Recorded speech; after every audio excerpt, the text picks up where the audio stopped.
So as we come into approaching the winter months, some operating tips that the customers or operators can do to help ensure that they get through the winter periods, either with a long-term storage or if they're going to have a reduced work amount and they're going to run at less times throughout the days or weeks than what they do in the normal busy season in the summer months. So that's what we're going to go over with a little bit today.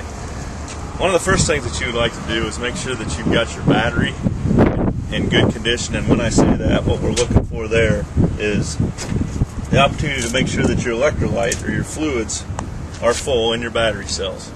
The other key area would be to make sure that your contacts are clean. This helps ensure a good start in colder weather conditions.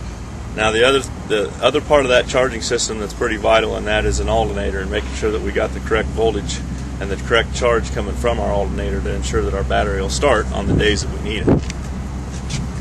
Now, most of the Vermeer chippers that we have out today do have some type of cold weather starting aids. So make sure that you're reading your operator's manual before you start in the colder climates, because if there is a cold weather starting aid, such as a glow plug or a grid heater package, you want to make sure that you're not using any alternative starting aids. And alternatives being ether for one, that would really cause some damage to the engine if you're going to spray the engine with ether and then go ahead and ignite the starting age too. So make sure you're checking that. Another area of the machine that you want to maintenance in this winter month period is your air intake system, and that would be your air cleaner. And that's your primary filter, which I'm pointing at here, as well as your secondary element. Both of these, take them out and throw them away for the winter months and put new ones in.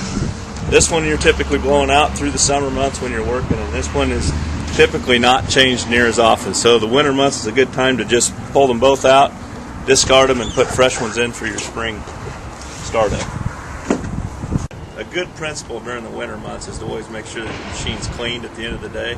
If you're getting into lower operating temperatures and climates, then that just allows that nesting material to either freeze up on you, or you're going to definitely get added condensation overnight when your chipper's been running all day, and then you're going to cool that thing down for the overnight period. Then you're going to gather condensation. So it's really important in the winter months to make sure that you're on top of cleaning the machines at the end of the day, and then also greasing them.